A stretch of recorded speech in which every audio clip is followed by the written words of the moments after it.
Alhamdulillah, syukur sangat-sangat dapat kita bertemu lagi pada petang ini. Terima kasih kepada Fadil Ustaz Azlan, pemudah program kita pada hari ini. Bahagia Datuk Surveyor Haji Rosli, betul lah, lupa pula dah. Dan pada hari ini semua yang hadir lah, warga kerja, penggerak YBIM, semuanya semua para peserta dikasih sekalian. Alhamdulillah. Hari ini petang ni santai-santai je. Cabaran penceramah adalah slot pada waktu petang, selepas waktu makan. Tapi tadi ramailah yang tadi yang hampir tak nak mengaku dah. Dia pilih bulat, lepas tu alamak bukan. Tapi bila up sikit semua angkat tangan kan. Tapi itulah dia. Tapi yalah, itu secara kebetulannya kan, sebenarnya kita kena ada sifat-sifat yang baik. Kadang-kadang tak kira apa yang kita suka tu tentu ada. Macam selalu saya beritahu tu kan, segomok-gomok ikan tentu ada tulangnya, sekuih-kuih ikan tentu ada isinya. Sebaik-baik orang tentu ada kelemahannya. Sekurang-kurangnya selemah-lemah manusia tu tentu ada kelebihan dia. Jadi kalau kita pilih tengok kebaikan, tentu ada kebaikan. Tapi kalau kita pilih nak pandang keburukan, tentu jumpa. Sebabnya bila berlaku pertikaian antara keluarga, suami isteri, masing-masing sebutkan kekurangan. Bukannya tak betul kekurangan tu, tetapi kita memilih nak tengok kekurangan. Sedangkan kebaikannya banyak, kita tak nak nilaikan. Macam tu jugalah macam jawatankuasa masjid kan? Jawatankuasa masjid, banyak kebaikan yang dibuat. Setiap jawatankuasa, setiap kali beralihan kepimpinan masjid, ada je benda-benda yang nak dibuat. Setiap jawatankuasa tentu je nak buat kelainan. Dia datang nak buat kelainan berbanding orang yang buat sebelum ni. Mungkin nak buat pembaharuan, mungkin nak buat lebih baik, tapi bukan semuanya diterima baik oleh ramai orang. Kita kena faham sampai bila-bila pun kita tak dapat nak puaskan hati semua orang. Dan hari ini bercerita tentang kesempurnaan ibadah korban. Kita tahu dalam ibadah korban ini merupakan satu bentuk ibadah kan? Untuk ibadah dalam mencapai kesempurnaan ni pentingnya 4 perkara. Mencapai kesempurnaan ibadah, yang pertama mestilah dengan ilmu, bukan sekadar main ikut-ikut aja kan. Itu sebabnya kita buat seminar pemantapan ni daripada pagi tadi kan, semua hadir dengar macam-macam penerangan. Dan nak pula datangnya daripada Ustaz Haji Nur Azami alias kan, kita dengar daripada awal. Kemudian ada pula ceritanya tentang apa perkara-perkara yang boleh dan tak bolehnya. Kemudian yang keduanya, pentingnya ikhlas dalam ibadah tu, baru kita boleh capai kesempurnaan ibadah. Ikhlas dalam melaksanakan ibadah. Sebab kadang-kadang ada orang buat ibadah kadang terpaksa. Contoh semayang kan, terpaksa. Sebab mak mentua ni datang rumah, dia kena semayang. Kalau tidak, dia tak semayang kan. Kerana dia terpaksa buat baik. Tiba-tiba dia baik dengan isteri dia. Sebab ramai orang, depan orang dia tunjuk baik kadang. Di belakang ni macam-macam perangai. So keikhlasan. Dan yang ketiganya, perlunya ada perubahan pada tindak tanduk dan perangai. Maknanya ibadah tu menjadikan dia lebih baik sepatutnya, bukan menjadikan dia lebih teruk lagi kan. Semayang ibadah buat, tapi ada benda-benda jahat, benda-benda yang tak elok dia masih lagi tak dapat tinggalkan. Dan itu yang keempat sekali, mestilah dimulakan dengan niat. Pentingnya niat tu. Jadi itu sebab kita masuk bahagian korban pun, niat dia apa? Niat dia, ada orang tu kadang dia tak semua dia niatkan bahagian korban, dia nak masuk akikah kan, dan sebagainya. Ada orang tu masuk tu sebab apa? Sebab biar orang tahu dia paling banyak sekali sumbang ke lembu, contohnya. Ada orang tu masuk tu, dia paling seronok bila pagi raya sebelum sembahyang sunat ada tu, orang sebut nama dia. Mau tahun ni alhamdulillah kita ada 5 ekor lembu, 3 ekor lembu daripada Haji Rosli, contohlah. Bukan Haji Rosli ni, tak ni yang lain. Jadi hari ni tuan-tuan muslimin, tu sebabnya kan dalam saya pun rasa seronok lah kan bila pertama kalinya kita adakan khusus seperti ini, pemantapan. Dia bukannya nak mengajar pada asas pun, tetapi sebenarnya hanya sekadar untuk memantapkan kan. Sebab sebenarnya ramai orang pandang ringan benda ni. Bila dalam ucapan pagi tadi kita share bagaimana di Malaysia ni hanya 5% saja yang menyertai ibadah korban kan. Memang satu perkara yang sangat mengejutkan sebenarnya, 5%. Tapi yang pergi konsert Blackpink ramai kan, yang bayar secara konsisten untuk bayar internet TV, tu lebih 70-80%. Bayar langgan untuk tengok rancangan-rancangan hiburan, itu lebih. Kalau kita tengok orang yang mempunyai telefon bimbit, aplikasi-aplikasi, beli barang-barang mahal, itu lebih 80%. Tetapi dalam bab ibadah, zakat sendiri pun Dalam bab pembayaran zakat pun kita tengok macam mana setiap negeri mengisytiharkan pembayaran zakat yang hingga mencecah berapa bilion kan pembayaran zakat, tetapi rupanya itu baru mewakili sebahagian kecil daripada umat Islam, dan ramai lagi menganggap perkara itu sebagai perkara yang tidak penting.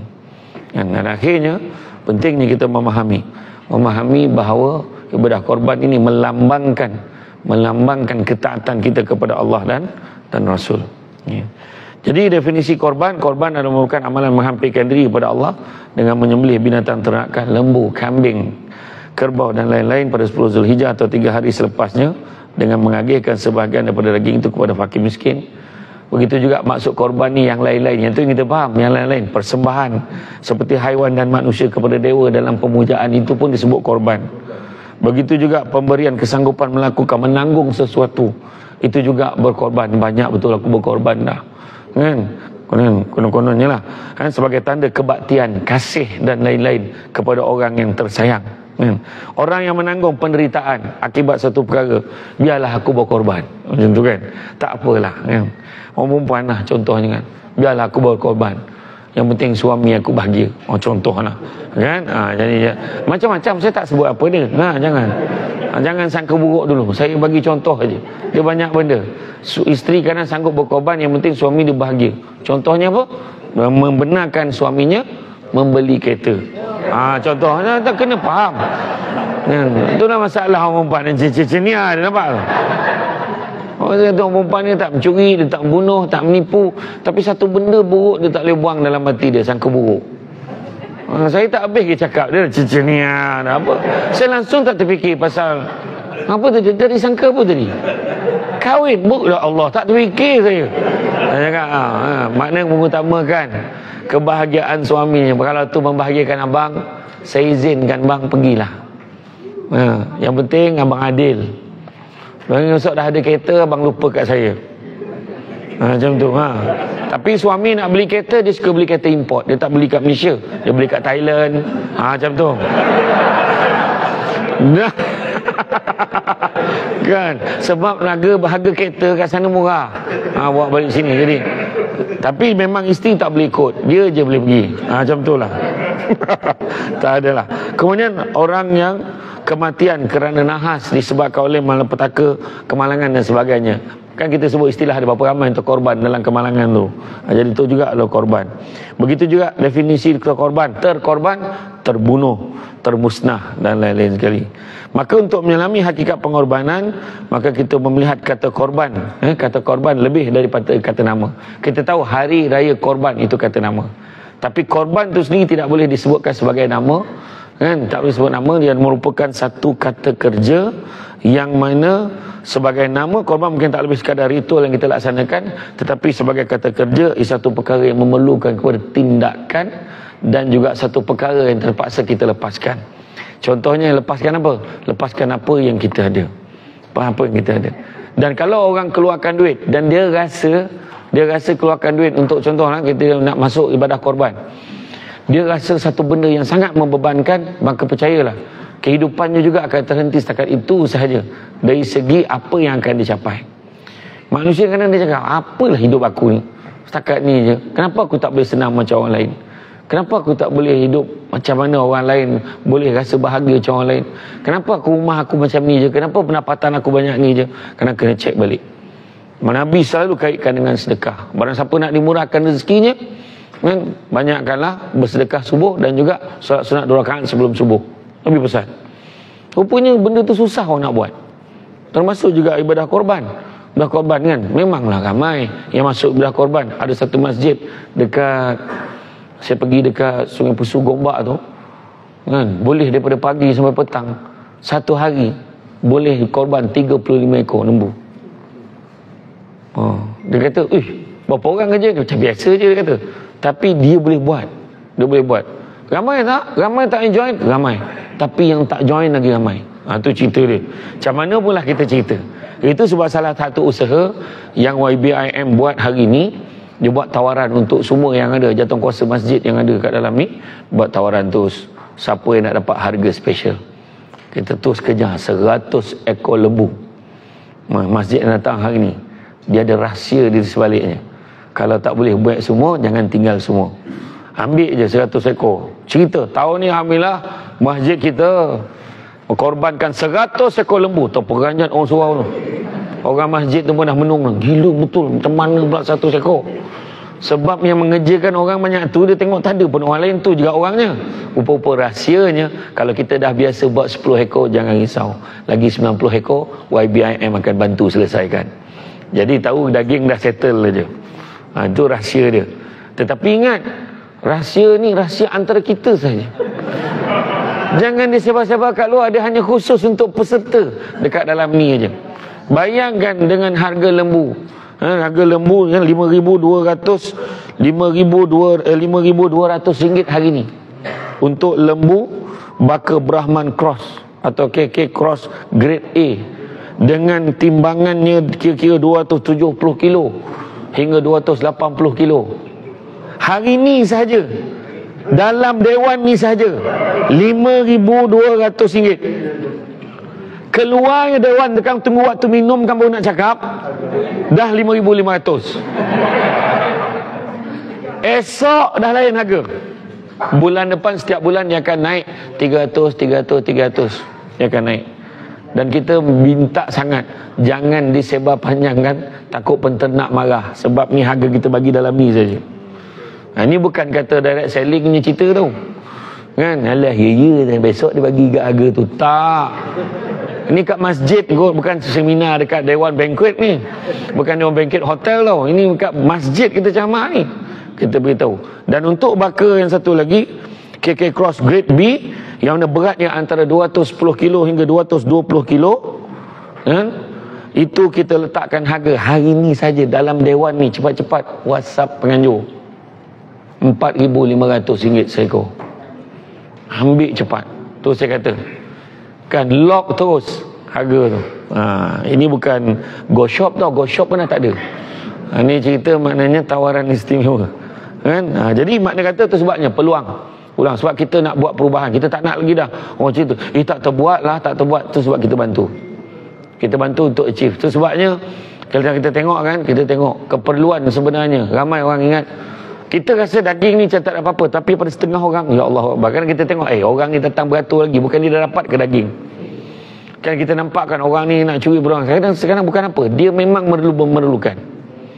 Memang memerlukan. Itu sebab hikmahnya kalau kita tengok, kalau daging kekah tu kita disunatkan bagi daging kekah dah siap masak manis, bagi semua orang boleh makan. Tapi daging korban ni disunatkan kita bagi dalam keadaan mentah, supaya orang yang menerima tu sama ada dia boleh nak makan sendiri ataupun boleh dia nak jualkan daging tu, mungkin untuk hasilnya nanti untuk dia meneruskan kehidupan dia. Tu sebabnya ramai orang gembira dengan daging korban. Kita tak tahu. Ada orang tu kan menak sangat daging. Saya pergi korban di Kemboja 3 tahun berturut-turut, saya pergi dulu di Kemboja. Bayangkan peti ais pun tak ada. Siapa yang saya tahu, grup-grup masjid ni ada nak pergi Kemboja, dia tahu. Peti ais pun tak ada. Daging korban yang kita bagi dekat dia, semua tu disidai dekat pagar je, jemur. Dia jemur, dan bila dia nak masak tu baru dia siapkan sikit masak. Tulang tu dijemur lagi. Sebab selagi mana boleh, berulang-ulang. Dia ulang jadi sup tu. Rebus buat sup. Sampailah dah tak elok, dah rasa tak elok sangat dah, barulah dia buang. Itu keadaan dia. Saya dulu masa pergi dengan mak saya, pergi bagi sumbangan dengan kita hantar daging tu, dia peluknya kita ni. Dia peluk kita sebab terima kasih sebab bagi. Masa peluk tu bau jangan cakap lah. Ya Allahu Akbar. Saya tak tahulah bau lembu dengan bau dia sedap bau lembu tu lagi. Ni cakap betul, dia punya susah dia. Saya ingat lagi masa pergi Kemboja, dia kan dia Melayu campar kan. Dia ada cam 5, ada cam 7. Dia Melayu campar ni ada yang kategori keturunan cam 5, cam 7. Cam 5 tu macam kita semayang 5 kali sehari. Yang cam 7 tu semayang sekali sehari, 7 kali seminggu. Betul, dia bukan miskin, tuan-tuan. Dia bukannya miskin duit, harta je, tapi agama pun miskin. Itu sebabnya bila kita pergi jumpa dengan mufti negara Kemboja, kalau nak bagi bantuan, pergi jumpa dengan mufti tu dulu, dia akan bantu. Kampung mana nak bagi, kampung mana nak tolong. 2-3 tahun kebelakangan ni dah okey sikit, sebab orang kata kerajaan Kemboja dah mula mengiktiraf kampung-kampung Melayu, sebab kampung Melayu ni banyak bagi memenangkan parti dia menang untuk memerintah ni. Kalau tidak dulu tak ada. Bayangkan mufti negara Kemboja gaji sebulan RM500 je duit kita.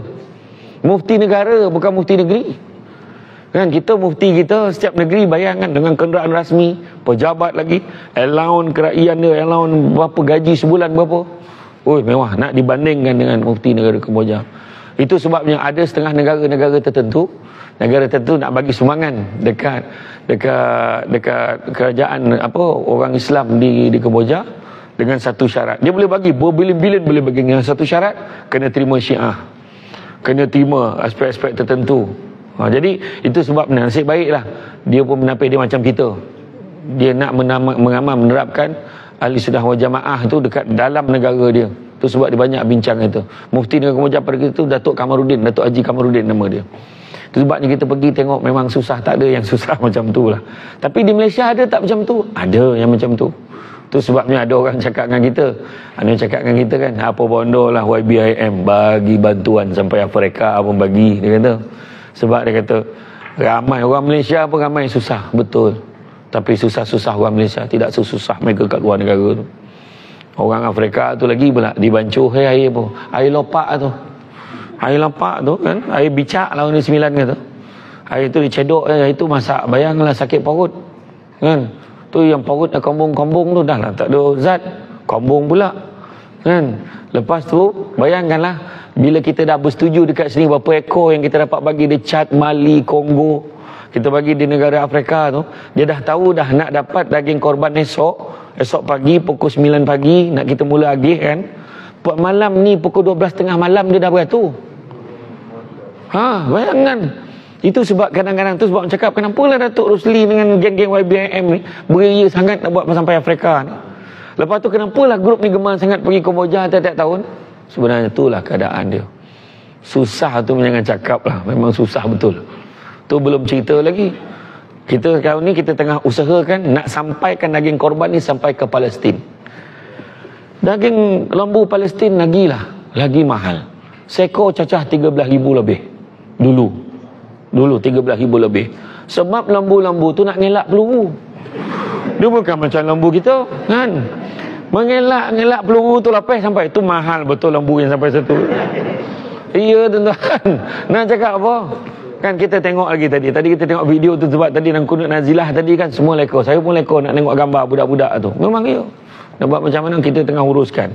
Nak selaraskan supaya bantuan sampai ke sana. Sebab mustahak tu orang cakap kan, ada banyak sebenarnya agensi yang buat tentang ibadah korban ni macam-macam lah, tak payah sebut nama lah. Tetapi kita pentingkan benda tu sampai kita audit akaun kita. Kita tak nak orang cakap kita sekadar nak ambil duit orang tapi kita tak buat. Kita buat kerjasama macam-macam. Kita kerjasama dengan peternak, kerjasama dengan kerajaan-kerajaan tertentu di Afrika, dengan pejabat agama dia. Nak bincang, nak pastikan semua tu berjalan keadaan yang teratur. Tu ada orang petikaikan macam-macam. Bukan orang tak cakap. Sampai saya pun keluar buletin utama nak explain perkara yang sebenar. Kan? Saya ni memang orang kata hidup mati kadang-kadang bertahan je lah. Kan? Bertahan sebab apa orang bantai-bantai kita sebab apa? Tu yang jadi CEO sekarang ni. Kan? Orang cakap-cakap kan. Tak pasal-pasal lah aku baca teks tadi berucap kan. Tak pernah-pernah baca teks lah kan. Kau dijual aku tadi, dia jual kat lah tadi kan. Tapi betul sebenarnya. Memang tu sebabnya penting ya. Ibadah korban ni ibadah yang sangat dianjurkan dalam Islam, sunnah yang sentiasa dilakukan oleh Nabi Muhammad SAW. Pelaksanaannya ada banyak fadilatnya. Dan kalau kita tengok kan hukumnya, kalau kita masuk korban ni sebenarnya kita tengok adalah sunat muakkad, sunat yang dituntut bagi orang yang berkemampuan. Kenapa? Sebab kita mampu maka kita buatlah. Tapi ada orang cakap tak apa, tak mampu lagi. Dia sendiri-sendiri. Dia sendiri elaborate diri dia tak mampu. Dah lah, tak apalah orang lain dah buat, dah lah. Macam itu sebab saya tegur. Pada setengah kan, ada orang ambil alasan lepas PKP. Kalau perasan, PKP itu banyak masjid surau dah mula. Dia kata, tak ada orang lah, dia tak buat. Susah, leceh. Dan kemudian, dia dah selesa, dia tak buat. Saya kata jangan. Sebab bila kawasan masjid tu tak buat korban langsung, maka orang karyah tu dia akan cari karyah lain. Dia cari karyah lain dan akhirnya dia kata tak payah buat kat sini tak ada. Tu sebab kena buat, rancakkan balik. Kalau di sahabat-sahabat kita di Singapura, sahabat di Singapura lagi pula terpaksa menumpang di negara lain kadang-kadang. Sebab di negara dia tak boleh buat penyembelihan. Dia hanya dapat daging yang dah siap settle lah. dah siap proses dah kan, sebab ada larangan-larangan tertentu. Itu dasar dia lah.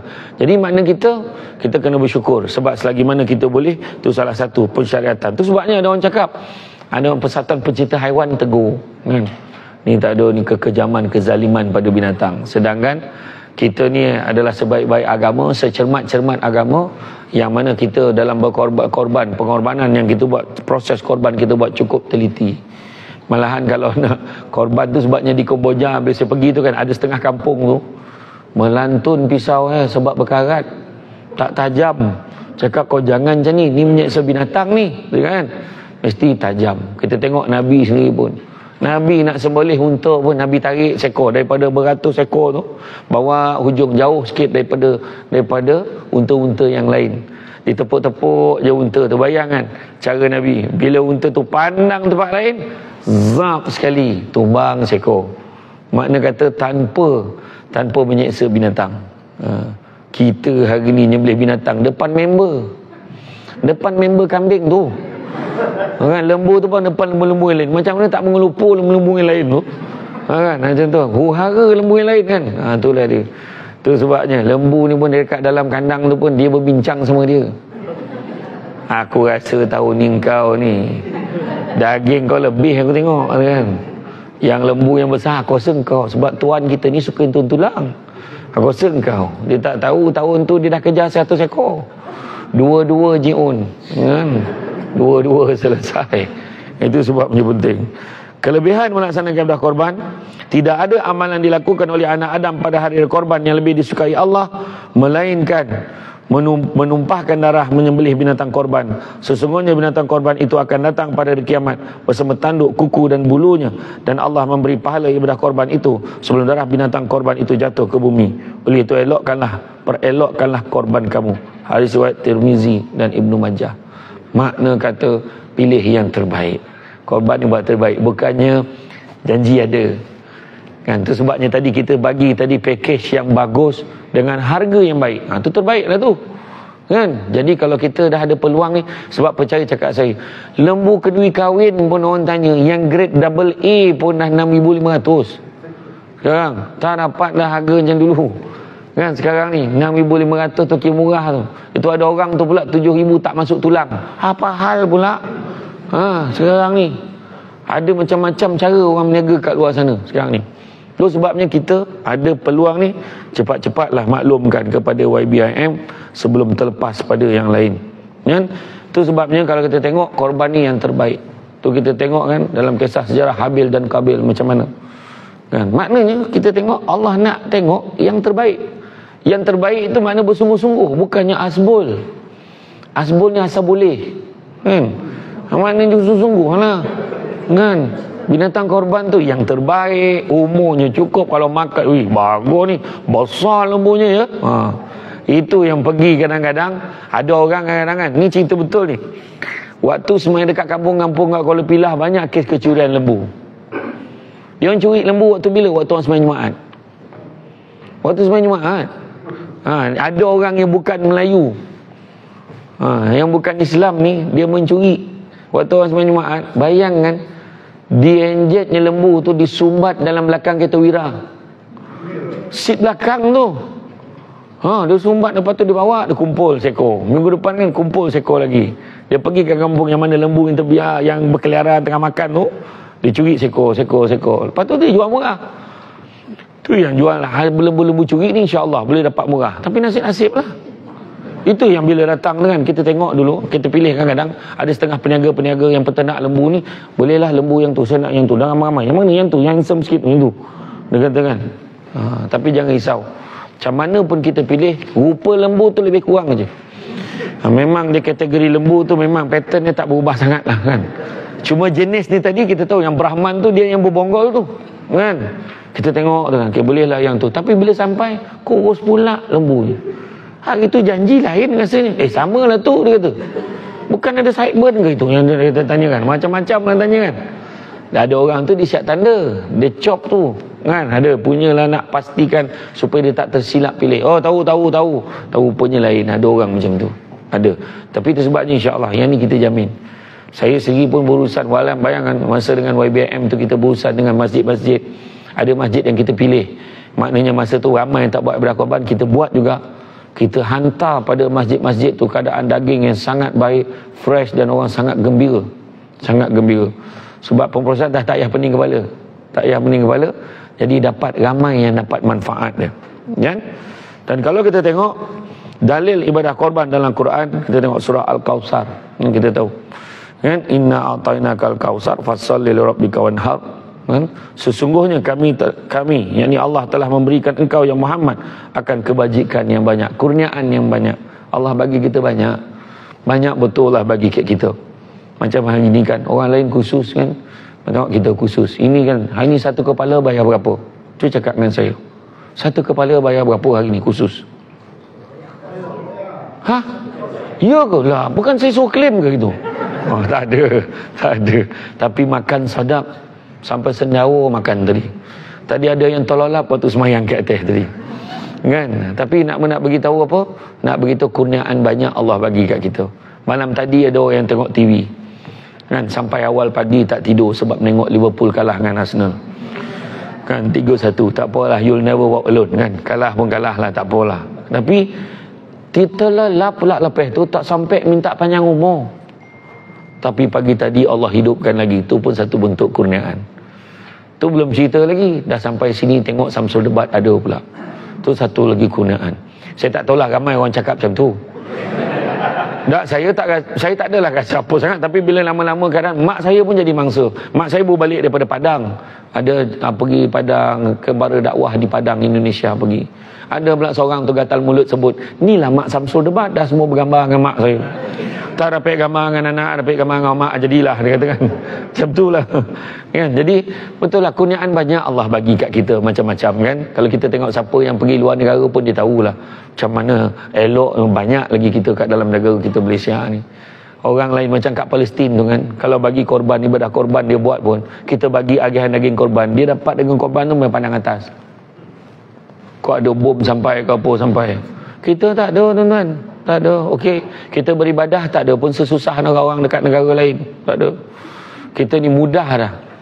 Datang dekat sini kan, ada satu bilik air yang dekat sini, ambil wuduk kan, hulur tangan keluar air. Hulur keluar air, gila betul, kepala pipe tak ada. Tapi air keluar, handa betul masjid ni kan. Sembayang pun selesa. Mana ada tempat sembayang yang burung melintih-lintih tu apa? Sini lah tuan-tuan kan. Suasana tu, la ilaha illallah kan. Suasana, dah ada yang tanya, ada ke burung tadi? Dia kata ada lah kan. Saya cakap tu ada lah sebab saya nampak lah, saya cakap kan. Ni membongak asam serbat ni. Tanya tidak, iyo orang lelaki nampak kot tadi kan. Oh ya, burung melintih weh. Betul kan, kerana kurniaan yang banyak. Oleh itu, disebabkan Allah dah bagi kurniaan yang banyak, oleh itu dirikanlah solat kerana Tuhanmu pada hari haji, dan sembelihlah binatang korbanmu sebagai ibadah dan mensyukuri nikmat Tuhanmu. Maknanya menyembelih ni merupakan tanda syukur. Itu sebab bila sebut tentang syukur kan, tentang syukur, bukannya banyak atau sedikitnya nikmat sebenarnya, tetapi kegagalan kita bersyukur atas nikmat. Itu sebabnya kalau ikut duit tak pernah cukup kan, ikut duit tak pernah cukup. Nantilah, belum boleh buat korban lagi ni, gaji ngam-ngam dia kata kan. Siapa suruh habiskan duit tu kan? Ada yang murah kita tak nak masuk pun, yang mahal bila dah mahal kita sebut mahal, masa murah dulu pun tak masuk kan. Lepas tu ada kemampuan tapi kita tak nak masuk kan. Kita tengok keadaan yang berlaku pada hari ni. Masuk sebab apa? Sedekah ni, mengeluarkan duit ni untuk tujuan di jalan Allah, tidak pernah, kata Nabi, janji Nabi sebut, tidak akan pernah memiskinkan orang. Malahan bertambah dan bertambah. 3 kali Nabi ulang. Apa yang kita takut kan? Sedekah, keluar duit di jalan Allah, kerana Allah, lillahi ta'ala. Itu sebabnya kita kena masuk kan. Tapi kita bagi alasan, tak apalah, nantilah, tengah mahal ni. Tu ada yang murah punya package ni. Ya ke? Ya. Tetap juga beralasan. Lepas tu kita pun masalah pun banyak. Itu tak ada, ini tak cukup, itu masalah, ini masalah. Kan?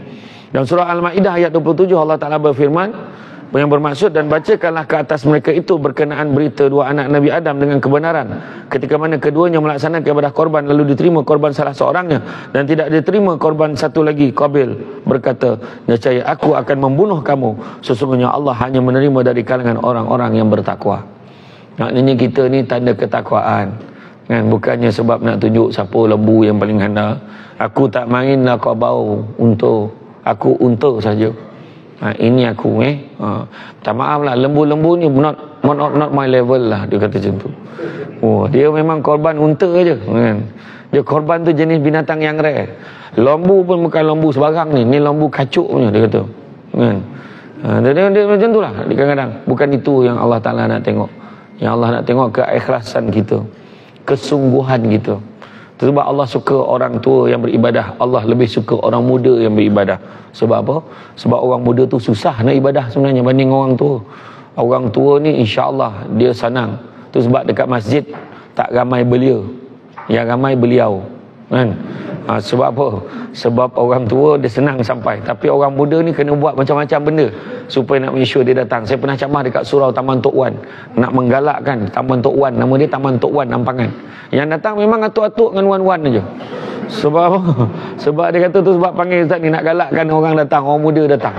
Tu sebab macam-macam masjid sekarang ni, masjid surau dah mula buat wifi percuma lah, apalah, kemudian letakkan gelanggang takraw 2-3 court, kemudian ada meja pingpong sebab nak galak budak-budak muda datang. Macam-macam program buat. Allah sangat suka orang tua beribadah, Allah lebih suka orang muda beribadah. Allah suka orang kaya yang bersedekah, tapi Allah lebih suka orang miskin yang bersedekah. Sebab apa? Bukan senang orang miskin nak sedekah. Sebab dengan kesusahan itu dia boleh sedekah. Bayangkanlah, komanlah orang yang kaya tu dibandingkan kalau dia tak sedekah, sebab orang muda tu pun sedekah, orang miskin tu pun sedekah. Dengan tahap dia dengan serba kekurangan, dia nak bagi juga lagi. Kan? Jangan risau.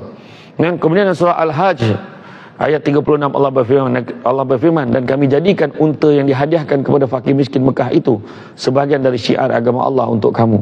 Pada menyembelih unta yang tersebut ada kebaikan bagi kamu. Oleh itu sebutlah nama Allah semasa menyembelihnya. Ketika ia berdiri di atas 3 kakinya, maka apabila ia tumbang serta putus nyawanya, makanlah sebahagian daripadanya dan berilah bahagian yang lain kepada orang-orang yang tidak meminta dan yang meminta. Demikianlah kami mudahkan dia untuk kamu menguasainya dan menyembelihnya supaya kamu bersyukur. Itu tanda syukur. Imam Al-Ghazali kata tanda syukur tu ada 4 perkara. Tanda syukur dilihat pada 4 perkara. Kadang-kadang kita ingat syukur alhamdulillah, tu syukur dah tu, kata. Itu hanya sebut. Tetapi dia sebahagian, tapi belum cukup lagi. Dia mesti ada 4 perkara. Yang pertamanya dengan lisan, alhamdulillah dapat aku masuk korban tahun ini. Alhamdulillah dapat aku sumbangkan 100 ekor lembu untuk karyah pada tahun ini. Contohnya lah, berjayalah masjid ni, contoh tu dengan lafaznya. Kedua, hati memperakui siapa yang bagi nikmat. Alhamdulillah Allah rezekikan penduduk-penduduk karyah ini semuanya berdapat menyumbang sehingga lengkapnya kita dapat 100 ekor lembu tahun ini. Yang ketiga, tindak tanduk dan perangai melambangkan kesyukuran. Maknanya tindak tanduk ni penting, perangai itu penting. Dia sebut syukur alhamdulillah, rumah besar, kereta besar kan, bercuti sana sini. Lepas Bandung pergi Jakarta, lepas Jakarta pergi ke Bosnia, pergi Bosnia pergi ke Europe, lepas pergi Europe pergilah ke Jepun, daripada Jepun pergi Korea, pergi Korea pergi pula negara-negara beku, dah pergi negara beku pergilah negara-negara panih, dan negara panih lepas tu balik ke Malaysia. Alhamdulillah berjalan boleh, tapi lembu satu bahagian, bukan kata seekor, satu bahagian pun tak boleh masuk. Apa masalah dia? Tindak tanduk dia mesti melambangkan syukur. Bila tanya masuk korban, tak kot, nantilah lain kali lah, next time lah kan. Sedangkan kita diajar supaya hidup seadanya, jangan bercita-cita panjang cita-cita, salah dalam agama kita. Dalam kitab Minhaj Al-Abidin daripada Imam Al-Ghazali melarang kita panjang cita-cita. Tak apalah, tahun depan lah, belum tentu ada tahun depan untuk kita. Orang tu baru cakap tahun depan, tempah baju pun, tempah baju raya. Kau tengok baju ni, aku pakai besok pagi raya. Buntang mata orang tengok. Dia cakap, masa tu lagi 2 hari nak raya. Malam tu tercokik tak fufah. Bayangkanlah, Ada pula tahu yang koreh dalam tu, ditelan ni, Allah kek tokak, langsung mati. Pagi raya suami isteri dia menangis. Tu yang tergantung tu, itulah baju arwah. Tak sempat arwah ni pakai. Nampak? Sedih sebab dia sebut hari-hari nak pakai baju tu. Dan tu sebab jangan panjang cerita-cerita. Selagi boleh, rasa teragak tu buatlah. Kadang-kadang nak tengok orang meninggal, besoklah. Rupanya malam tu meninggal. Orang tu sakit, nak tengok, dah meninggal, dah lambat. Baru nak tengok, tak sempat tengok orang tu sakit. Nampak tak? Itu sebab penting. Yang kedua hati tadi memperakui siapa bagi nikmat? Allah. Yang ketiga tadi apa? Tindak tanduk. Mesti keluarkan duit, usaha. Dalam surah Ali Imran ayat berapa? 90, 93, 96. Tak apalah. Belum sempurna kebajikan seorang mukmin selagi mana dia tidak menginfakkan sebahagian daripada harta dicintainya. Maknanya yang kita sayang tu kena bagi. Terasa berat tu, yang tu kita kena bagi. Lalu tabung dekat masjid. Kita pun cek dalam poket, ada dua line, RM50 dengan RM5. Mana yang kita sayang? Yang tu kita bagi. Sayang RM5, bagi RM5. Saya sayang betul RM5 ni, tak apalah saya bagi. RM50 ni saya tak sayang Ustaz, sekejap lagi tahulah saya kerjakan dia. Dia kata macam tu ayat dia. Itu menipu siapa pun tak tahulah. Kan? Maknanya kita kena bagi yang kita sayang, yang kita suka, yang kita cintai. Tetapi ialah ketirisan, kan, kalau kata tipisnya iman kita ni. Kita kalau nak bagi sumbangan tak adalah sampai menyusahkan diri kita. Bukan cakap orang, termasuk yang bercakap ni. Kan, betul tak? Kadang-kadang. Tapi bagilah sehabis yang kita boleh. Macam kalau kita fikir duit sampai bila tak sudah. Sampai bila tak sudah. Tu maknanya bagi yang kita suka. Tindak tanduk perangai kita. Sertai korban. Tak banyak sikit, tak sikit banyak. Dan begitu juga yang keempat, memelihara nikmat supaya tidak rosak. Itu sebabnya makna nikmat Tuhan dah bagi kat kita. Sudah kita rosakkan. Kita rosakkan sampai kita dah tak terdaya. Duit kita pula ada masalah. Anak-anak kita problem. Akhirnya duit tu habis ke situ tanpa sempat kita melakukan kebajikan dalam kehidupan kita. Sedangkan waktu peluang ada, kita tak nak buat. Kita tak nak buat.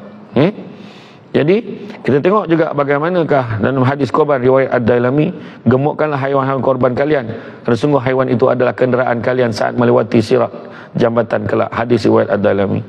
Hadis ini juga diriwayatkan dari sahabat Abu Hurairah radhiyallahu anhu. Namun para ulama menilai sanad hadis ini sangat lemah. Di antaranya Imam Ibnu Hajar Al-Asqalani dan Imam As-Sakhawi dan Imam Suyuti. Kemudian hadis korban riwayat Ahmad dan Ibnu Majah. Sabda Rasulullah SAW daripada Abu Hurairah radhiyallahu anhu, Rasulullah SAW bersabda, barang siapa yang mempunyai kemampuan tapi tidak melakukan korban, maka janganlah dia menghampiri tempat solat kami. Hadis riwayat Ahmad dan Ibnu Majah. Makna tegasnya Nabi beritahu tu, janganlah dekat-dekat dengan kita ni, nak semayang dengan orang. Sebab yang datang semayang ni semua orang baik-baik.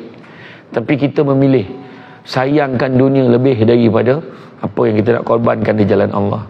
Itu sebabnya kalau kita tengok dalam surah As-Saff ayat 10, 11, 12, 13, Allah Ta'ala beritahu dalam tu, mahukah kamu sekiranya aku tunjukkan satu perniagaan yang menguntungkan? Apakah perniagaan itu? Perniagaan itu adalah membela, berjihad di jalan Allah. Berjihad di jalan Allah, berjuang di jalan Allah dengan dua perkara. Yang pertamanya harta benda, dan keduanya diri sendiri. Keluarkan duit tu masuk dalam perjuangan di jalan Allah sebenarnya. Tak perlu pergi berapa orang pun. Berapa orang dengan diri sendiri. Berapa orang nak keluar duit, berapa orang. Berapa orang dengan bini, berapa orang dengan anak, berapa orang dengan diri sendiri. Banyak duit aku habis ni sekarang. Ya. Lembu punya hal. Top up internet tiap-tiap minggu. Dia nak melayan WhatsApp, nak melayan YouTube, kita boleh. Tapi keluar duit beransur-ansur untuk lengkapkan ibadah korban kita setahun, kita tak buat. Semua akan ditanya besok tu.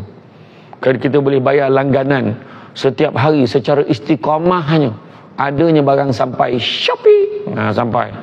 Tetapi kita dalam menyusun perbelanjaan kita untuk menyertai ibadah korban, itu ramai yang masih lagi lemah. Itu sebabnya cerita tentang korban, orang cakap apa hal awal sangat bulan 1 dah cerita korban ni. Itu sebabnya supaya kita boleh gerak daripada awal. Tuan-tuan ingat, senang kalau kita nak capai dulu target kita supaya kita sampai korban luar negara, dalam negara banyak. Samsul Debat sepanjang pergi tempat ceramah tahun lepas, tahun-tahun sebelum ni, berapa tahun dah saya dengan YBIM, saya dah lupa dah. Kadang-kadang orang sampai tersilap ingat saya pengasas. Wah, pengasasnya Datuk Rosli. Sebab bila saya ceramah, saya cerita YBIM, cerita tentang korban yang kita buat Sebab apa? Setiap kali ceramah dalam Malaysia ni, tak ada penceramah yang ceramah banyak macam saya. Betul, pagi potong malam, pagi potong malam, pagi potong malam.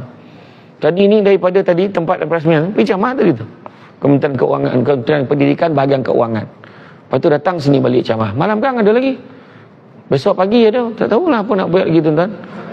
Saya itu kerja pengarahan undang. Lepas tu dah bersara kan, dah bersara pilihan, dah tak ada kerja tu saya ceramah tu kan. Jadi bila ceramah pula saya memang kempenkan tentang korban. Sebab apa? Kena daripada awal. Sebab kalau tidak nanti dah dekat-dekat nak korban baru dia bincang semua dia. Masa tu dah habis peruntukan. Oh ni lah, rotek lah, apalah, rumah lah, insurans anak lah, apa semua. Sedangkan kita jangan berkira dengan Allah. Sebab dalam ayat surah As-Saff tu tadi beritahu, ibadah tadi, maknanya perjuangan tadi membela agama Allah dengan harta benda dan diri sendiri. Keluarkan duit, diri pun jaga perangai. Apakah keuntungannya? Dalam surah As-Saff tu beritahu ada 4 keuntungan yang Allah Ta'ala bagi. Yang pertama, keampunan dosa-dosa. Ampun dosa-dosa semua. Kedua, Allah akan bagi kurniaan apa? Allah bagi kurniaan syurga adnin, yang mana di bawahnya mengalir sungai-sungai.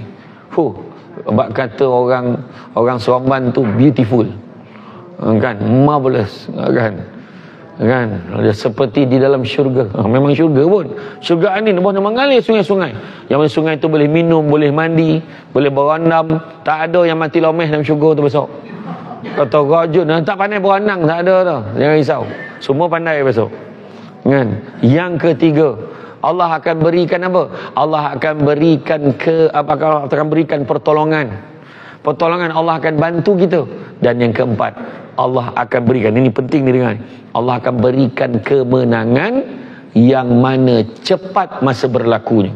Buka surah As-Saff 10, 11, 12, 13. Tengok terjemahannya. Allah bukan bagi kemenangannya, bukan bagi kejayaan, tapi cepat masa berlaku.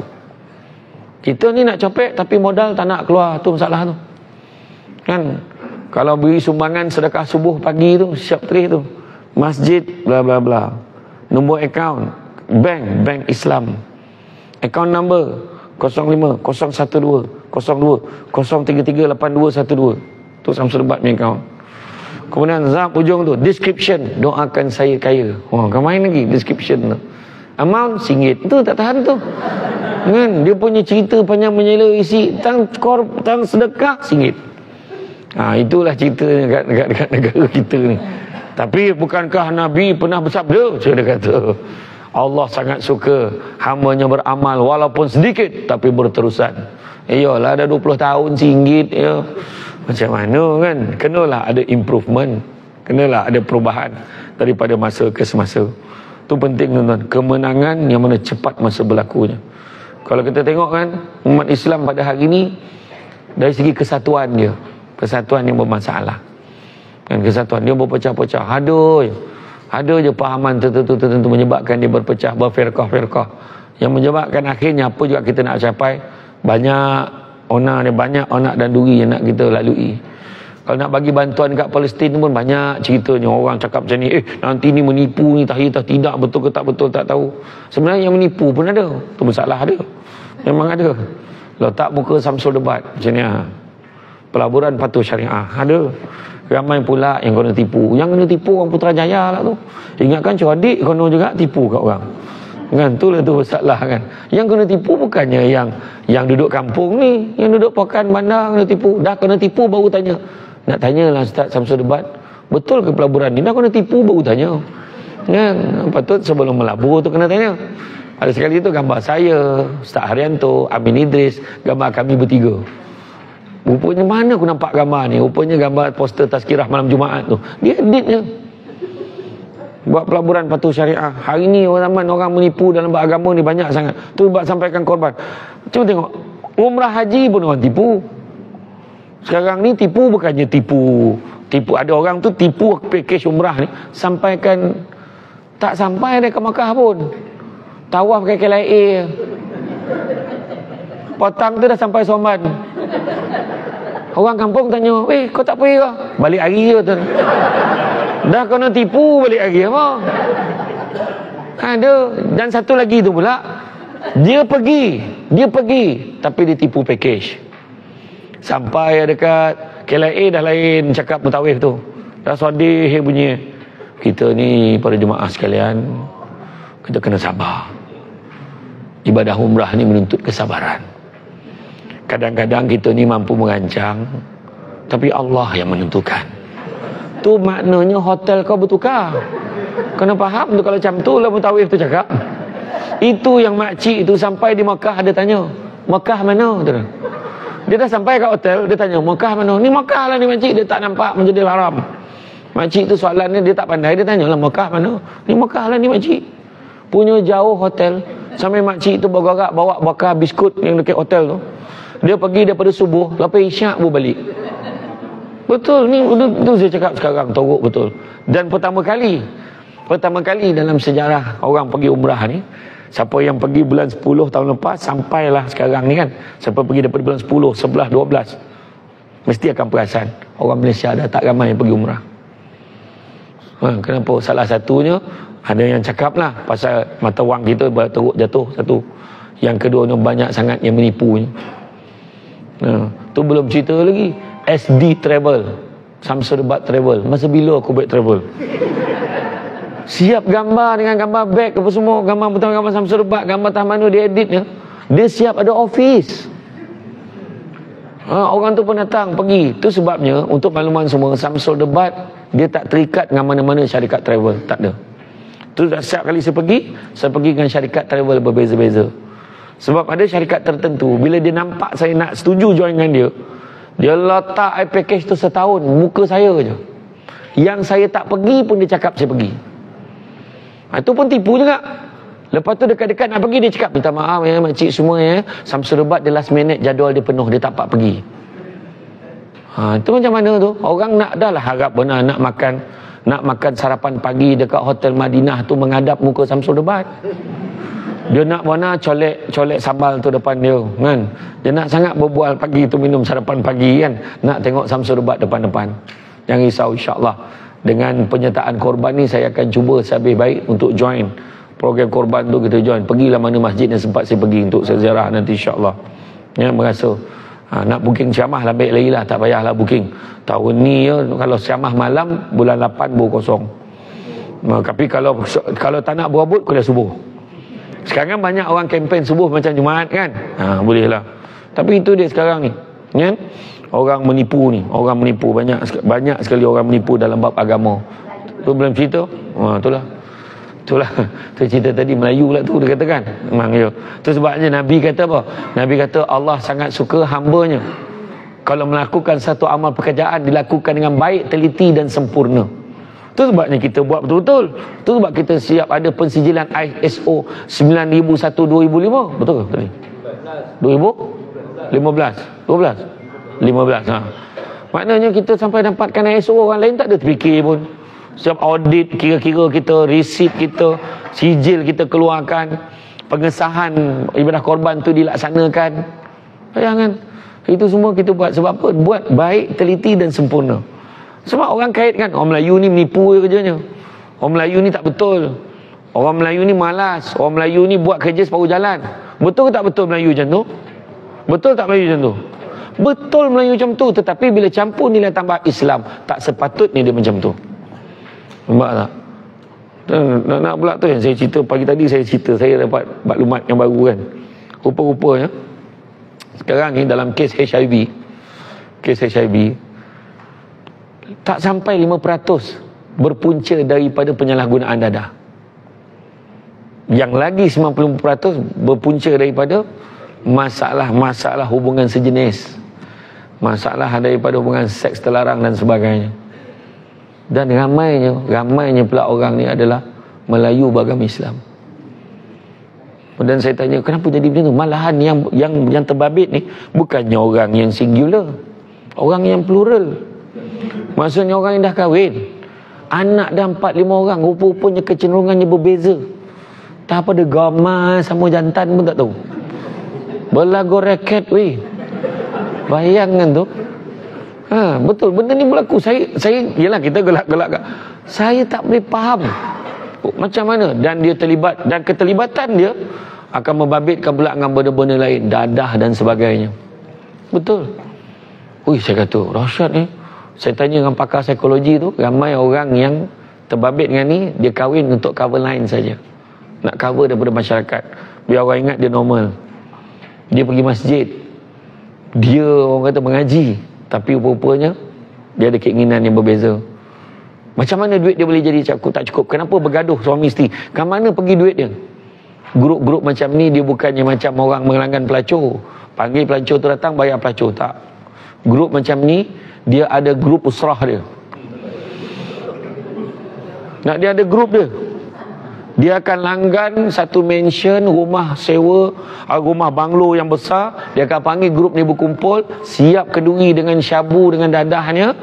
Kemudian masa tu dia cakap, masa tu top jadi bottom, bottom jadi top. Macam mana pula? Dia kata kalau lelaki tu nampak steady, masculine tu, dia biasanya top. Dia ke atas, makna dia mengerjakan orang. Faham? Yang bottom tu biasanya lembut-lembut tu. Yang lembut tu biasanya dia dikerjakan, tu bottom. Tapi bila dia ambil dadah, dia boleh jadi dua-dua. Faham? Tu istilah ni saya dapat pun daripada tu doktor yang psikologi jaga ni. Tu sebab saya kata kita tak nak lagi dah. Kita kena buang ke tepi benda-benda tu. Salah satu kenapa jadi macam ni? Mungkin juga berpunca daripada ambil peduli kita terhadap urusan agama kita. Kadang-kadang kita tak keluarkan duit, maka rezeki kita nak bersih. Sebenarnya keluarkan duit untuk tujuan di jalan Allah ni sebenarnya kita membersihkan rezeki kita, menyucikan harta kita. Bila borak dengan Nabil Raja Lawak dengan Datuk Rosyamno, dia kata formula dia jadi kaya, dia kata formula dia pakai teori kewangan Islam, iaitu ZAKAT, zakat. Keluarkan duit di jalan Allah, termasuklah juga ibadah korban ni. Masuk, kita nak suruh orang masuklah bahagian korban. Mula kita masuk satu bahagian, cuba masuk dua bahagian, cuba masuk seekor. Alhamdulillah. Macam dululah saya selalu bawa dan ceramah saya pergi umrah dengan mak saya, dengan adik saya. Mula saya pergi, saya dapat free satu, saya bawa adik saya. Lepas tu mak saya pula bawa seorang lagi. Mak saya nak pergi, bawa mak saya juga. Masa lepas makan tengah hari di Hotel Movenpick di Madinah, saya tercetus idea saya cakap dengan mak saya, mak rasanya nak sponsor lah keluarga kita mana yang susah-susah tu, nak bawa pergi umrah. Mak saya pun sound saya, kau jangan main-main tau, Madinah ni kau cakap kau kena buat. Dia yelah nak buat lah. Masa tu 2017 saya cakap tu. Alhamdulillah pada 2019 dapat saya buat. Tapi pada 2019 tu, bila kira-kira jumlah ahli keluarga dah senarai pendek bincang-bincang, 15 orang semuanya. Menung. Yang pertamanya saya, yang kedua buku akaun tu. Menung 15 orang. Sebab alang-alang buat family, saya kata, saya dan Camah cakap, jangan bagi package yang murah-murah, bagilah yang okey supaya dia selesa ibadah. Bagi package masa tu seorang 9,000 lebih, jangan dijumlahkan. 9,000 lebih seorang kali 15, jangan dijumlahkan. Macam tu lah kan.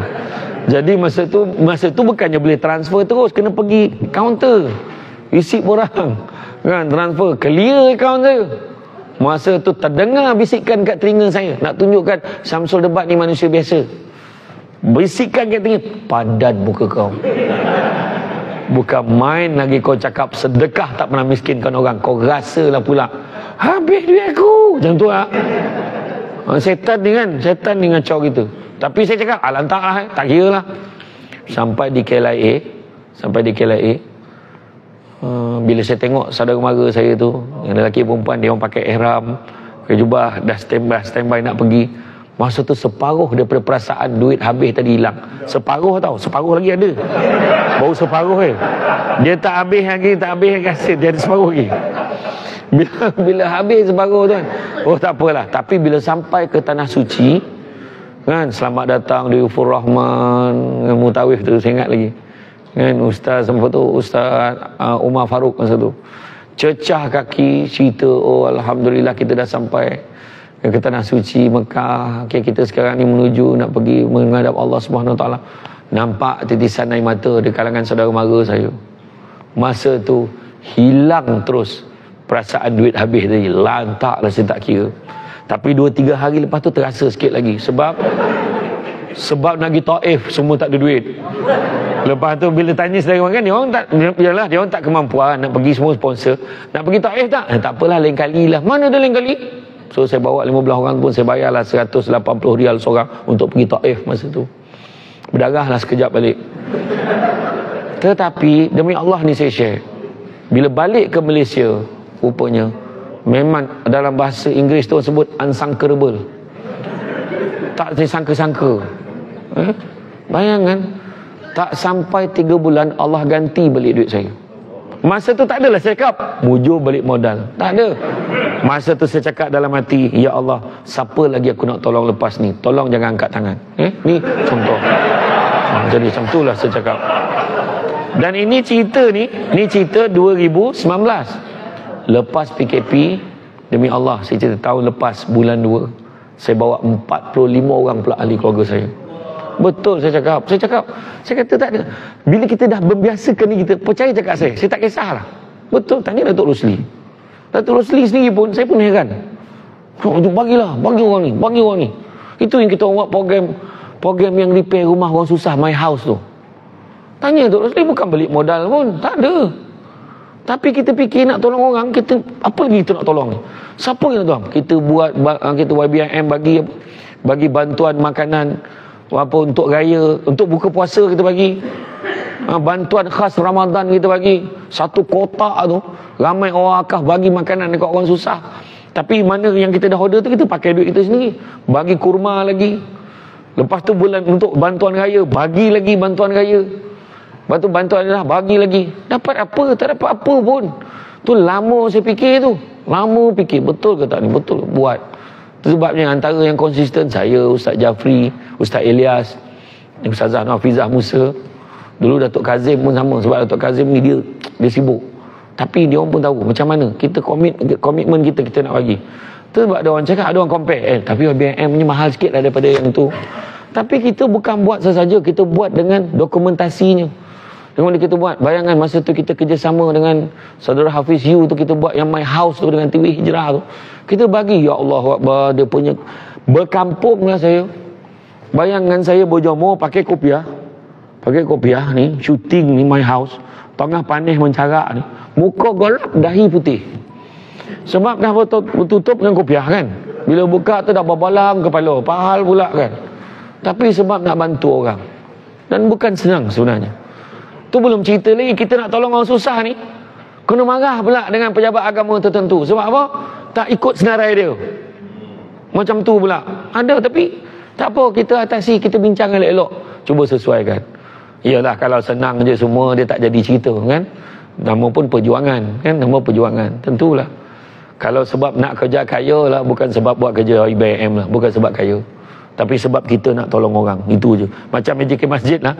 Kalau sebab untung lah tak nak jadi JK Masjid, orang maki lagi ada. Kan? Ini kau tengok lah, lembu tu berapa ekor gitu? 5 ekor. Sampai kat kita 1 kilo je. Mana pergi yang lain? Dia punya bercakap tu depan kita, dia salam, cium tangan berjilat ni. Tapi belakang kita dia fitnah kita macam-macam JK Masjid. Menangis imam kadang-kadang dengan imam-imam kan. Imam tu kata tak, duit korban yang kita bagi tu dia pergi muakah ulang alik. Tak ada sebab untung ni, bukan untung dunia yang kita kerja orang masjid, betul tak? Duit banyak, program tak ada. Umat ayat dia orang. Kita pun jawab balik, program banyak, kau yang tak ada. Cakap macam tu. Orang ni dah lah tak datang, komplain banyak. Itu cerita dia. Itu sebab kadang-kadang kita percaya je lah. Ada hikmah dia di sebalik satu perkara. Bila kita buat tu ada hikmah. Ada hikmah. Kita buat macam ni, orang cakap macam-macam, akhirnya orang tahu, ui baguslah. Dia orang mana tu? Ni first time, tak pernah JK Masjid pergi seminar pemantapan ibadah korban. Oh ni ada. Bagus tu. Hikmah ni apa? Dapat jumpa Samsul Lebat. Apa hikmah ni? Dapat harga lembu special yang tak ada di pasaran sekarang. Macam mana kau boleh dapat? Memang kau cakap macam mana pun kau takkan dapat. Hanya orang yang datang ke Masjid Sultan Mizan Zainal Abidin itu je dapat. Nak-nak lah masa tu memang di-approvekan oleh Samsul Lebat masa tu. Dia cakap macam tu. Betul. Peluang bukan datang selalu. Hikmah, ada hikmah. Tanam tabu di tepi rumah, cabut ubi sampai ke akar. Kalau hidup percaya pada hikmah, selautan garam terasa tawar. Aduh, ya benda Allah Ta'ala nak bagi kat kita. Tapi macam tu lah. Orang nak cakap-cakap lah tuan-tuan. Tak ada nak jadi gugur cuping telinga kita bila orang kutuk kita. Biarlah dia nak cakap apa pun. Tahu kan baik-baik. Buat baik. Betul. Ini kerja ni kalau kita tak buat, siapa nak buat? Kita bolehlah tolak orang. Tak apalah, tak apalah. Yang tak puas hati dengan kita tu, nak bagi senyap satu je. Lantik dia jadi AJK. Langsung bangang dia dalam tu. Dia tak cakap apa dah. Hari tu kau kutuk orang macam-macam. Suruh jadi AJK, tak nak. Betul tak? Orang ni, dia komplain je. Dia ada satu kategori komplain. Komplain diam tak apa. Ni komplain jenis viral ni. Masukkan dekat dalam apa? Dalam media sosial. Ni AJK masjid tak berguna. Buat masjid macam hak mak ayah dia. Dia tulis macam tu. Kadang sesio pergi semayang macam tu ayat kau pakai. Bukannya dia tak baik dengan kita, dia boleh cakap dengan kita. Kan? Hari tu Samsul Bat kena dekat Sarawak. Dia tulis tajuk besar dia kalah gaji menteri. Dia tu. Ada satu dekat dalam Facebook. Kalah gaji menteri.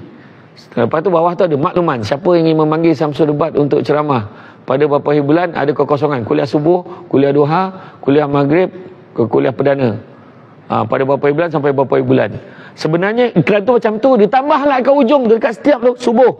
Apa? Dia kata mas kahwinnya 4,000. Mas kahwin ni 5,000. Yang ni mas kahwin 7,000. Dia buat fitnah kat saya. Sedangkan saya tak pernah letak harga macam tu. Cuma kalau orang bagi memang saya tak tolak. Tapi ceritanya saya tak pernah tetapkan harga. Tak pernah.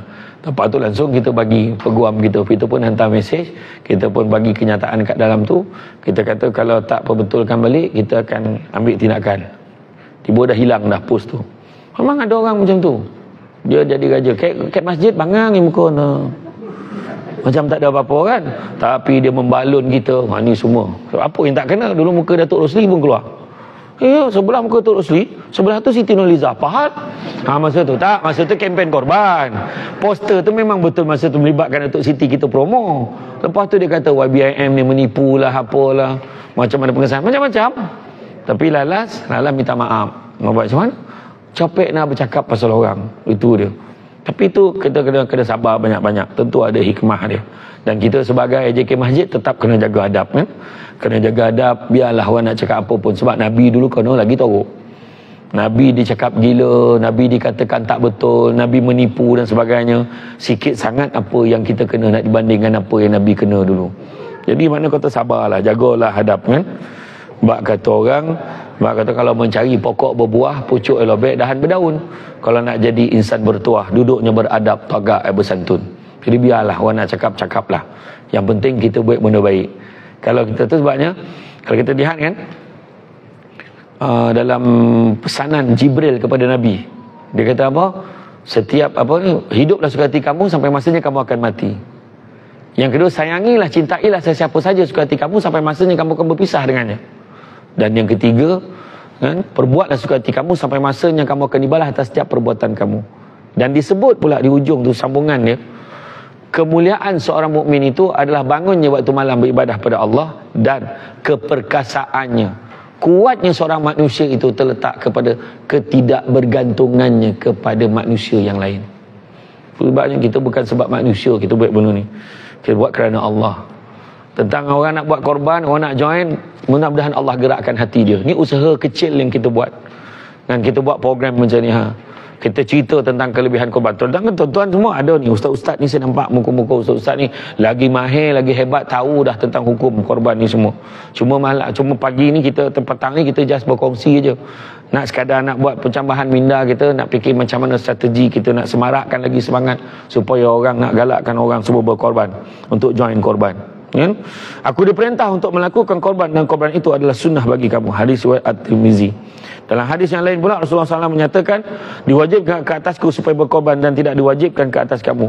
Hadis riwayat Al-Qutni. Berdasarkan hadis atas, ibadah atau amalan korban adalah wajib ke atas diri Rasulullah SAW, akan tetapi hanya dianggap sunnah ke atas umatnya. Kemudian dilihat pula bagaimana dalam satu hadis lain daripada Imran bin Husain radhiyallahu anhu, Nabi SAW memerintahkan anak perempuan baginda Fatimah datang semasa sesi penyembelihan binatang korban. Kerana bila darah pertama binatang tersebut jatuh ke bumi, Allah memberi pengampunan pada dosa-dosanya yang telah lalu. Bayangkan kan? Jadi makna kata banyak sangat kelebihan. Tetapi kadang-kadang kita tahu kan, dalam banyak-banyak neraka ni kan, pintu neraka, ada satu neraka nama dia neraka Sa'ir. Neraka Sa'ir ni untuk siapa? Neraka Sa'ir ni adalah untuk mereka dah diberi peringatan tapi dia tak dengar. Bukan dia tak tahu, kan? Dia kena masuk, bukan dia tak tahu. Itu sebab kita cakap masuk. Itu sebab dengan anak kita kau masuklah korban, nak masuk. Paling tidak satu bahagian, jangan kau tak masuk. Kita suruh dia masuk, kan? Tetapi kadang-kadang dia anggap benda tu tak penting, kan? Itu sebab kita tengok semayang raya Aidilfitri insya-Allah meriah berbanding Aidiladha, kecuali di Pantai Timur. Pantai Timur Aidiladha meriah berbanding Aidilfitri, ada lain pula. Tetapi sebenarnya kedua-duanya penting. Nak pula dia melibatkan komitmen kita mengeluarkan sumbangan kita, tuan-tuan dan puan-puan sekalian, kan? Daripada Zaid bin Arqam, dia berkata, para sahabat Rasulullah SAW bertanya, wahai Rasulullah, apakah yang ada pada korban itu? Rasulullah SAW menjawab dengan sabdanya yang bermaksud, ia adalah sunnah bapa kamu Ibrahim. Mereka bertanya lagi, apa yang akan kami perolehi daripadanya wahai Rasulullah? Rasulullah SAW menjawab, bagi setiap helai rambut ada kebajikannya. Mereka bertanya lagi, bagaimana pula dengan bulunya wahai Rasulullah? Rasulullah menjawab, bagi setiap helai bulu ada kebajikannya. Hadis ini diriwayatkan oleh Ahmad, Ibnu Majah dan Al-Hakim. Tuan-tuan dan puan-puan, kita lihat saja ketika peristiwa Nabi Ibrahim ni, kita belajar kan macam mana Nabi Ibrahim diperintahkan oleh Allah untuk melaksanakan ibadah korban. Kena korban siapa? Kena korban anak dia Ismail. Yang pertama kita tahu, Nabi Ibrahim bukan senang nak dapat anak, kan? Berpuluh tahun mencuba, akhirnya dapat anak. Dapat anak pula, Nabi Ibrahim menjalankan tugas dakwah tak boleh bersama dengan anak dia. Dan bila dapat bersama dengan anaknya, datang pula perintah suruh sembelih anak dia. Dapat mimpi supaya sembelih anak dia. Ditanya pada isterinya, wahai Siti Hajar, aku dapat mimpi kena sembelih anak kita, apa pandanganmu wahai isteriku? Maka jawab isteri dia, wahai suamiku, kalaulah mimpimu itu disertai dengan perintah Allah, maka anggaplah itu sebagai satu kewajipan, laksanakanlah ia. Tapi andai kata mimpimu itu tidak disertakan perintah Allah, maka anggaplah ia mainan tidur. Maknanya dia okey je, kalau betul nak sembelih dah Allah suruh. Tu isterinya. Kena nak double confirm, tanya pula Nabi Ismail, wahai Ismail, ayahanda mendapat alamat dalam mimpi kena sembelih kamu untuk korban. Bayang beza tau isteri Nabi dengan isteri kita, ya. Isteri Nabi cakap, kalaulah mimpimu disertakan dengan perintah Allah, maka anggaplah satu kewajipan yang perlu kamu laksanakan. Cuba kalau kita, abang tadi dapat mimpi kena sembelih anak kita untuk korban, macam mana jawapan bini kita? Mengigau tengah hari tak ada kojo, dia kata. Dia kena marah. Anaknya pula cakap dengan Ismail, wahai Ismail, ayahanda mendapat alamat dalam mimpi bahawa ayah kena sembelih kamu, apa pandangan kamu? Wahai ayahandaku, kalau itulah perintah Allah, laksanakanlah ia, kerana sesungguhnya aku tergolong di kalangan orang-orang yang sabar. Tu jawab Nabi Ismail. Kalau anak kita lah, long abah dapat mimpi kau nak sembelih kau untuk raya haji ni, apa pandangan kau? Macamnya lah abah, kalau abah nak sembelih hangah dagingnya lebih sikit gitu. Dia akan lepaskan nyawa dia. Tapi sebenarnya dalam hal tu pula, ketika itu heboh satu Mekah ni, bila dengar cerita Ibrahim nak sembelih anak dia, semua cakap gila Ibrahim ni, tak ada kerja lain hari ni anak dia, lain kali jangan-jangan kita dia sembelih ni. Dah heboh orang. Macam itulah juga ujian JK Masjid sebenarnya. Buat benda baik bukan semua orang suka, ada yang cakap-cakap. Tapi Nabi Ibrahim buat tak? Buat. Malahan dalam satu riwayat menyatakan Nabi Ismail siap bagi tahu, wahai ayahandaku, nanti kalau kau nak sembelih aku, nanti kau dah target dah, kau dah ambil dah pisau tu, kau nak sembelih dekat leher aku tu, dah tahu tempat mana kau nak sembelih, kau ambil satu kain, kau tutup mata kau tu, sebab takut nanti kalau kau tengok muka aku, kau tak sampai hati. Tu sampai macam tu sekali Nabi Ismail ajar. Dan bila dia tutup tu, pandangan ni kata, dan riwayat ni kata, bila tutup tu, bila sembelih mengeletang-letak tangan Ibrahim ni. Sebab apa? Bila dah sembelih tu, terpercik darah tu kena Ibrahim, mengeletang-letak. Dan bila Nabi Ibrahim buka, rupa-rupanya yang disembelihnya adalah seekor kibas. Sebenarnya ada orang cakap mimpi Nabi Ibrahim, ada orang tu cakap mimpi Nabi Ibrahim tu mimpi setan, dia kata. Ada orang tu lah yang lahir salah hari bulan tu, kan, dia cakap. Tapi sebenarnya dia tak baca sirah tu sampai habis. Sebenarnya Allah nak uji sejauh mana kau sanggup tak buat. Bila Allah suruh, kau buat tak? Sebenarnya Betul ke keimanan kau? Sampai macam tu sekali diuji. Kita tak ada diuji sampai macam tu. Kita diuji untuk keluar duit RM50 je. Diuji duit, nak keluarkan duit RM500, RM700 untuk satu bahagian korban. Itu pun monong lama. Sebulan mikirkan nak keluarkan tu. Bayangkan lah. Kan? Ini suruh sama boleh anak. Tak ada fikir panjang. Dah Allah bagi. Allah suruh, kita buat. Allah suruh. Tu Sayyidina Abu Bakar bila cakap tentang peristiwa Isra' Mi'raj, Nabi naik ke langit, pergi ke sampai Masjidil Haram, Masjidil Haram sampai ke Masjidil Aqsa, naik pula ke langit, daripada langit turun bawah balik dalam malam yang sama. Kau boleh percaya ke wahai Abu Bakar? Abu Bakar kata apa? Lebih pada itu pun aku percaya. Kalau kau cerita Nabi Muhammad pergi sana naik atas shopping mau beli barang turun pun aku percaya. Nak beritahu kalau macam lebih pada itu pun aku percaya. Macam tu jugalah. Sebab apa? Sebab Allah yang suruh. Macam itulah, macam kita pun macam itulah. Bila Allah perintahkan, tak usah fikir banyak. Percayalah, ada rezeki lain Allah bagi. Itu kadang-kadang kita cakap, hidup kita ni banyak masalah lah. Itu tak betul, itu tak betul. Banyak je masalah, banyak ujian. Sebab apa? Sebab itulah pentingnya kita keluarkan duit kita di jalan Allah. Sebab itulah Nabi sebut, sesungguhnya bala dan musibah tidak pernah mendahului sedekah. Sebab tuan-tuan, sebenarnya apa yang paling penting sekali nak share hari ni adalah tentang korban ni. Cara kita ni beriltizam dengan bersungguh-sungguh untuk keluarkan sebahagian pada yang kita ada. Kesedaran ni kita nak bawa ke orang. Kesedaran ni kita nak bawa ke orang. Kita tak perlu ramai. Cukup mengali keluarga kita. Kita cakap mengali keluarga kita pun dah satu perkara dah. Orang lain cakap mengali keluarga masing-masing. So cari, mesti ada. Dan bila kita capai satu tahap kita berjaya buat, kan, maka itulah kerahmatan tu akan sampai. Keberkatan tu akan sampai. Kebaikan akan sampai mencurah-curah di tempat kita mudah-mudahan. Jadi tuan-tuan dan puan-puan sekalian, kan, rasanya cukuplah sekadar itu. Cukup sekadar itu. Sebab saya tak nak ceramah berpanjang. Sebab yang sebenar potang ni sebenarnya mood lain. Dia dah mula nak menjelang pukul 4, mula tanya, ada minum tak petang ni? Dia dah mula tanya, kan. Lepas tu sekarang yang sibuk nak bergambar dengan Samsul Bat satu hal. Kan, saya tahu dah pada tadi curi-curi ambil gambar. Kan, sabar. Dia ada, saya bukan tak nak ambil gambar tadi. Saya akan bagi peluang setiap yang datang ni akan dapat bergambar dengan saya. Gambar secara solo. Bayarlah, kan, apa hal pula kan? Tak ada lah. Kan, tak, sebab apa bagi peluang? Sebab sekarang dia datang tak ada kelebihan pula katanya. Bila datang, ni tengok Samsul Bat, aku bergambar dengan dia. Tapi siapa dah ambil gambar tadi tak dapat dah lepas ni. Tak adalah saja je. Kan, ambil gambar. Bukan apa tuan-tuan. Sebenarnya saya pada pandangan saya, kita tak boleh pandang engan buat korban ni. Sebab ramai orang sangat pandang engan pada korban ni. Ini perjuangan kita lah. Sebab usaha kita nak tarik orang join korban ni pun satu perkara. Kan, usaha tu. Buatlah macam-macam. Kalau boleh buat forum, buat forum. Kalau boleh buat kempen, buat kempen. Ada orang buat video pendek, buat video pendek.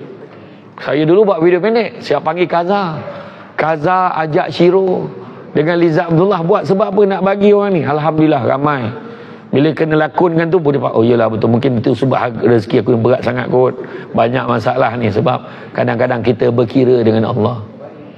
Contoh paling senang kan, hantar anak belajar kat sekolah agama, mahal 7-800 sebulan. Kalau di Selangor, KL, wilayah persekutuan, 7-800 sebulan. Sekolah biasa free. Kalau sekolah agama petang, sekolah biasa ni baru 150 sebulan. Bukan sebulan, setahun. Kan? Lepas dia kata, 7-800 gila betul. Pemahal sangat. Tapi satu ayat yang saya ingat pernah disebut oleh Ustaz Nur Azamir sendiri. Timbalan Mufti, masa tu dia jadi Timbalan Mufti, dia kata, kalau hari ni kita berkira, sebenarnya kita bukan berkira dengan sekolah agama. Kita berkira dengan Allah dalam bab didikan agama sebenarnya. Kalau hari ni kita bayar RM800, kita berkira, satu hari nanti kalau anak kita rosak akhlak, jauh dari agama, bayar RM10,000 sebulan pun belum tentu boleh pulihkan dia. Itu yang kita fikir, itu je. Mudah-mudahan kita ni nak kerja bahagia ni bukan bahagia kat dunia je. Kita nak kerja bahagia di dunia dan di akhirat. Kita masuk korban.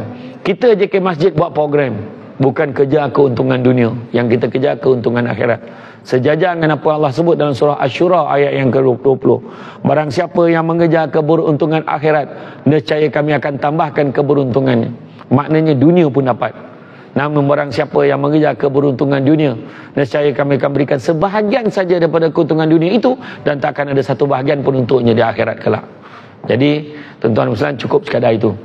Bak kata orang, Sepandai-pandai tupai melompat akhirnya jatuh ke tanah jua. Walaupun perkongsian sudah tamat, mudah-mudahan meresap ke dalam jiwa. Budak-budak membawa galah nak menjolok buah berangan. Kalau ada silap dan salah, dikata tidak, dicaci jangan. Cantik dipandang rumah penghulu, kayu tu ukir dari papan. Alang-alang menuntut ilmu, subuti pasir kembang galah menjadi intan. Tenang-tenang air di laut, sampan kolek mudik ke Tanjung. Hati terkenang mulut menyebut, jasa baik pihak tuan-tuan datang pada hari ini, rasa nak junjung. Itu saja daripada saya, dan cuma sedikit makluman, nak maklumkan nanti kat luar boleh tengok booth yang ada, termasuklah booth Samsul Debat. Ada meja ajaib, atas meja ada barang, muka tu diambil tapi untuk dibeli. Jadi jangan main sauk, bawa balik kang. Yang pertama ada sambal crispy mengidap, tu air tangan mak Samsul Debat.